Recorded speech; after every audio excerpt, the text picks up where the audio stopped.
Eh bien, bonjour à tous, bonjour à tous. Nous voici maintenant de notre périple dans l'Amérique du Sud.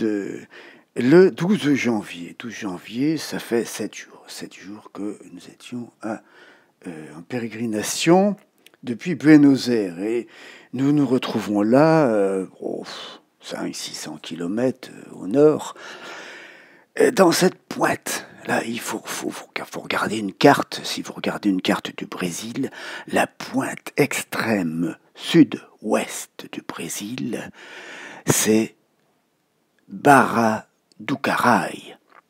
Et oui, c'est un point perdu, c'est le Far West, c'est la pointe extrême de le Brésil, 4500 habitants, Rio Grande do Sul, c'est vraiment paumé. Et ça nous a fait du bien. Ça nous a fait du bien. Nous, on arrivait de l'Uruguay, on arrivait par le sud, et comme j'ai pris l'audace de le dire, uma estadia aqui é uma bendição.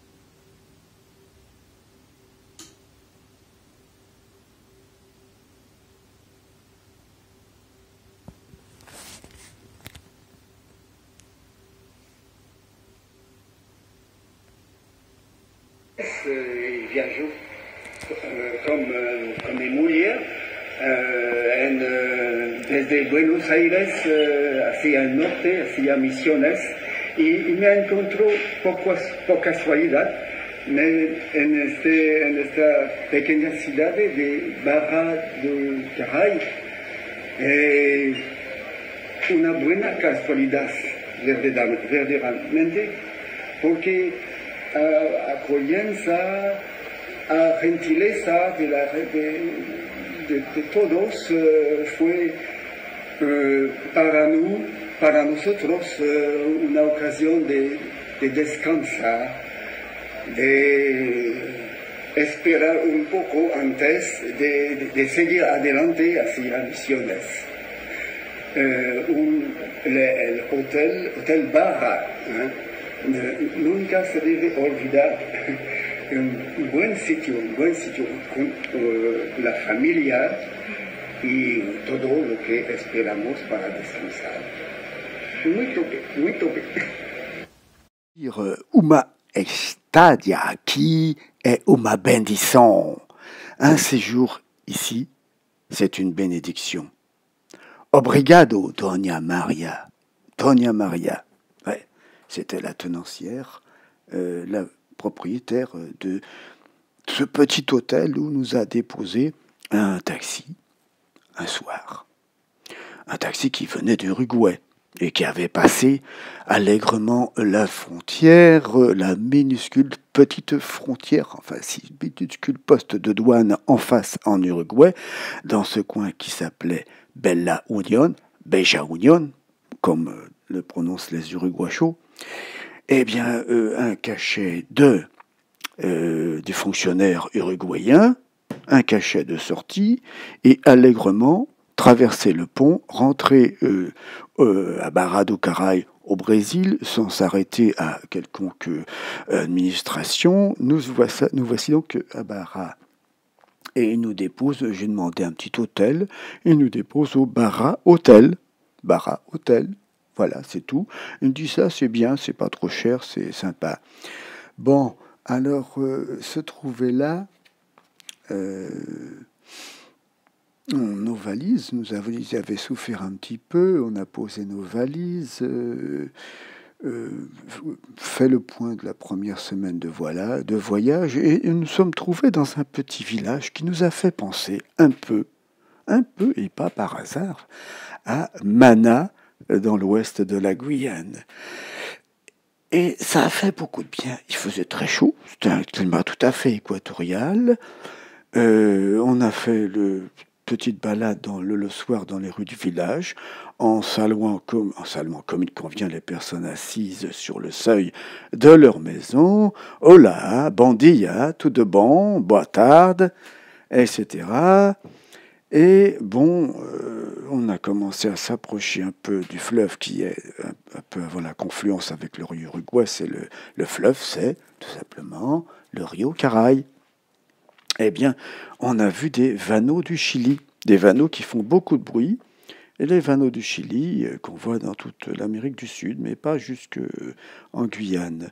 Et passé le soir une escadrille d'oiseaux que j'avais pris pour des tantales, mais qui en fait, après réflexion et étude, étaient des ibis à face nue, à col nu, à face noire, des ibis plutôt noirs, à col nu, hein, qui ont une drôle d'allure. Eh bien, nous étions là chez Doña Maria, et il y avait présente, parce que c'était des vacances, grandes vacances, n'est-ce pas, normal, d'été, Carminia Safi qui habite à Montevideo, avec ses deux petites filles, Fernanda et Maria Clara, qui vont rentrer à Montevideo, qui devaient rentrer la semaine d'après à Montevideo, au sud de l'Uruguay, n'est-ce pas? Alors le problème de l'argent s'est posé. Nous avions des pesos uruguayens et nous étions au Brésil depuis quelques heures, oui. Donc on s'est dit, bon, comment on va changer? Il n'y a vraiment rien du tout.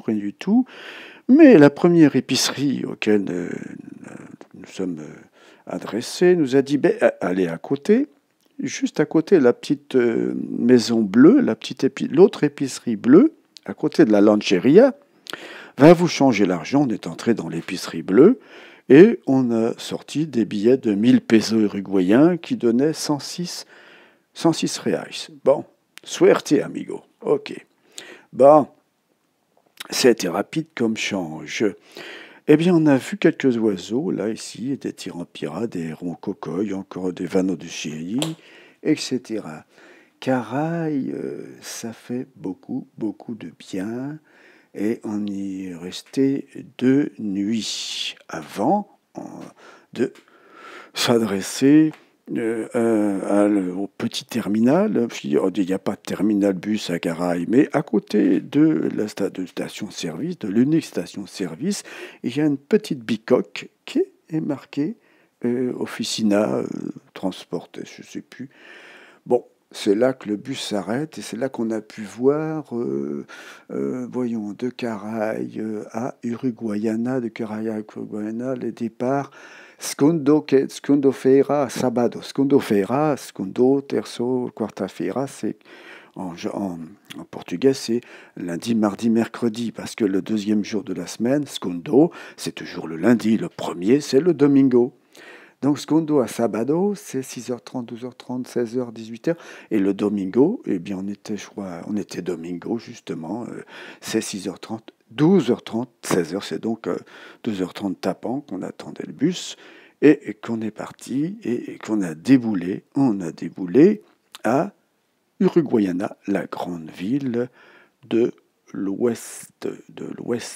l'extrême ouest de l'état de Rio Grande do Sul au Brésil, à une centaine, 150 km seulement. Eh bien là, on s'est dit on va rentrer en Argentine, puisque notre but, c'est missionner, c'est l'extrême nord de l'Argentine, nord-ouest de l'Argentine, le doigt de gant de l'Argentine au nord.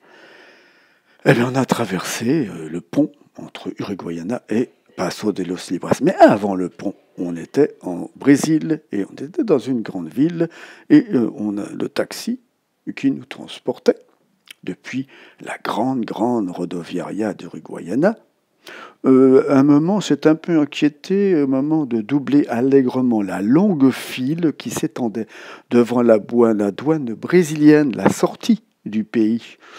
Il nous a dit vaguement est-ce qu'on était en règle, tout ça. Bon, nous, on s'est à ce moment-là un petit peu inquiété en regardant le modeste cachet à peine visible sur notre passeport qui indiquait notre sortie d'Uruguay, mais sans indication de lieu d'ailleurs, et aucune indication d'entrée au Brésil. Bon, on a dit, bon, il fait trop chaud, on traverse le pont, on verra bien en Argentine. Et Bon, le côté argentin, on descend du taxi, on s'adresse au guichet. Une femme derrière le guichet, fonctionnaire compréhensif, mais quand même intrigué par le comportement erratique et quasiment suspect de touristes européens de notre âge qui remontent de Buenos Aires pour aller vers la provincia des Misiones argentine en passant par l'Uruguay, en passant par Paysandú et en passant par le Brésil à un petit poste de douane à peine existant, puis et de nouveau rentrant en Argentine. Où allez-vous? Je n'en savais rien, j'ai dit Posadas. Quel hôtel? Je n'en savais rien du tout. Bon, devant nos têtes faussement désolées, pas celle de Nicole qui ne suivait pas trop la conversation, heureusement. Bon, elle nous a évité la fouille complète et tendu nos passeports avec un sourire en disant Buen viaje. Or donc, nous sommes présentement, voilà, ça y est, nous sommes en Argentine, présentement affalés, somnolents, étalés sur des bancs rustiques, sur les bancs rustiques du petit terminal de bus de Paso de los Libres dans la provincia de Misiones Argentine. Ça continue. Nous avons nos billets sur un Crucero del Norte pour Posadas qui part à 16h, qui doit arriver à 21h45 à Posadas. Un souffle chaud rafraîchit nos peaux moites. On brûle des ordures non loin d'ici. Des chiens boiteux, tout miteux s'installent sous le banc. J'ai renoncé à trouver un hôtel pour cette nuit à Paso de los Libres. Ce sera forcément le plus proche du terminus de Posadas à la nuit tombée quand on arrivera. Et demain matin, nous retrouverons l'humble terminal de bus à Posadas. Puis, non. Eh bien, on s'arrête là. On s'arrête là parce que ça serait trop long à vous raconter et ça suffit pour ce soir. Boa noite. Non. Buenas noches. Buenas noches, comme on dit, para todos, et hasta luego.